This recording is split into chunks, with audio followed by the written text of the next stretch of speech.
This is the AI Executive Brief for Wednesday, March 4th, 2026. I'm Stephen Forte. So, last week, three things happened that I think deserve your attention. Not because they were the loudest announcements, there's always a loud announcement, but because they share a thread. And once you see the thread, it's hard to unsee it. Here's the thread. AI stopped being the thing you talk to and started being the thing that does the work. Microsoft gave AI its own computer. Perplexity gave it 19 computers, and Anthropic gave it a desk inside your office. That's a shift worth unpacking, so let's get into it. Let's start with Microsoft. On February 26th, Microsoft launched something called Copilot Tasks, and the name is boring, which is actually the point. This isn't a flashy demo. This is a to-do list that does itself, and their words, not mine.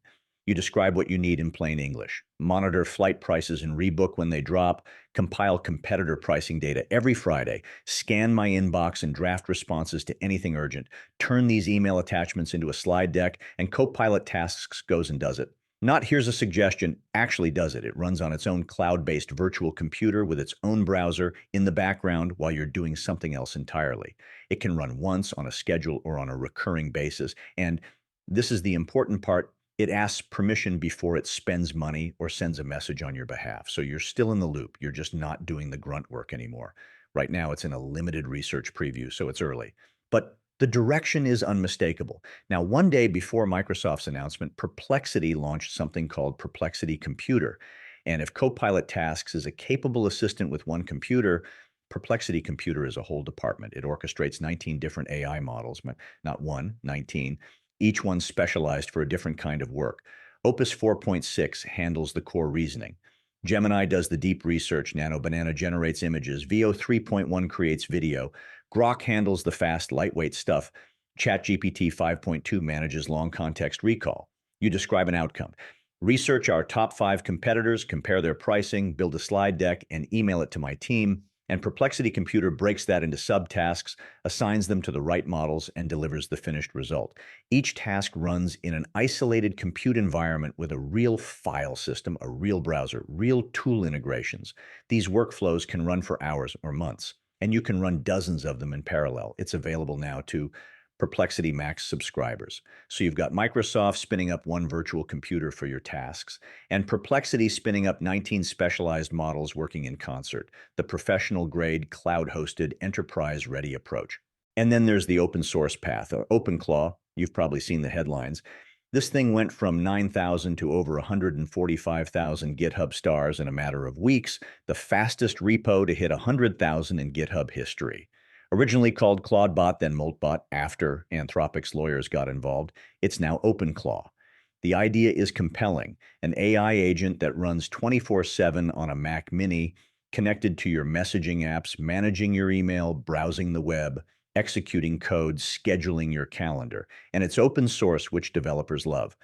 Peter Steinberger, the creator, was hired by OpenAI in February to lead their personal agents division. The project lives on as a foundation. But here's where I want to be honest with you, because a lot of business leaders have asked me about this.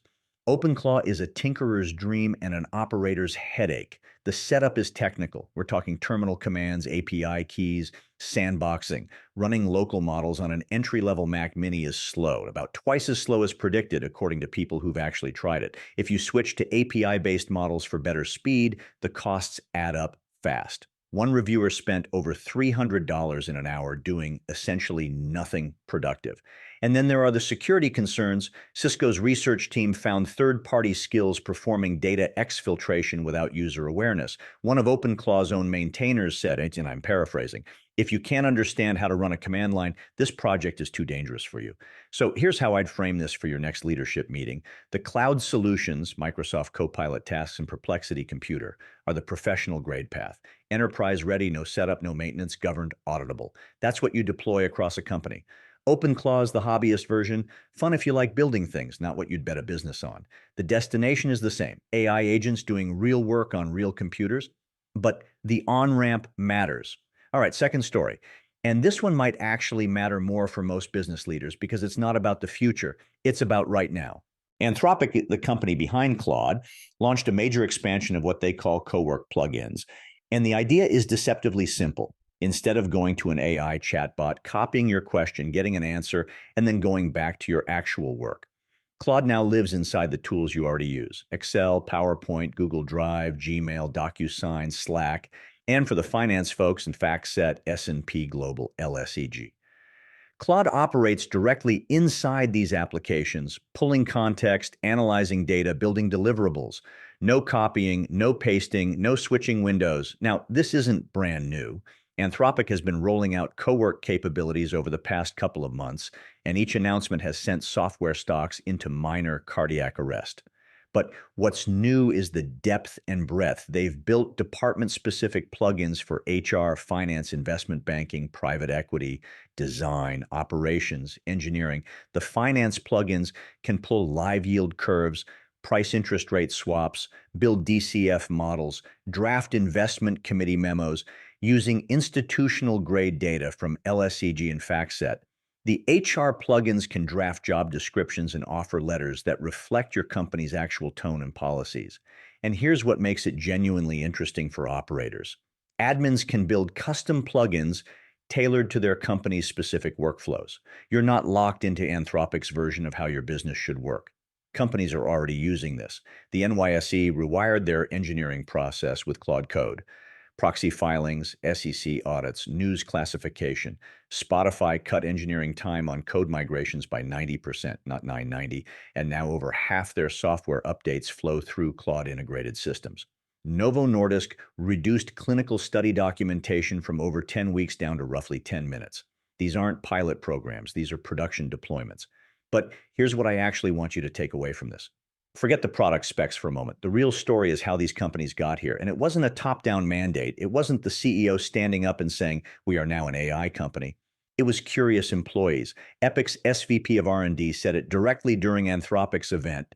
Giving tools where employees can create on their own is a real way to open up opportunities.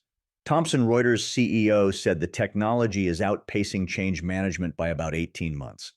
The companies winning at AI right now aren't the ones with the biggest budgets. They're the ones that let their people experiment. So if I were advising a CEO on how to deploy this, and I've had this conversation about 40 times in the last month, here's what I'd say. Pick one department, pick one workflow. Maybe it's your finance team building weekly reports, or your HR team drafting offer letters, or your ops team evaluating vendors. Give them Claude with the relevant plugins. Give them 60 days. Don't set KPIs. Don't require reports. Just let them play with it. What happens, and I've seen this over and over, is that the curious people self-select. They start finding uses nobody anticipated. They upskill themselves without being asked. And that creates the internal momentum that no top-down initiative can manufacture. Curiosity is the cheapest change management tool you've got. So let me tie this together. We're watching AI transition from something you consult to something you deploy. Microsoft built it a computer. Perplexity built it a department of 19 specialists. Anthropic built it a desk inside your existing office. The question for anyone running a business, and this is the question I'd bring to your next leadership meeting, is simple. How much of your team's work is still being done by people? Not because it requires human judgment, but because nobody's set up the alternative yet. That gap between what AI can do and what your company has done with it, that's the gap your competitors are closing right now. That's the AI Executive Brief for Wednesday, March 4th. I'm Stephen Forte. If this hit home, share it with someone who needs to hear it. I'll be back tomorrow with more. Until then, stay sharp.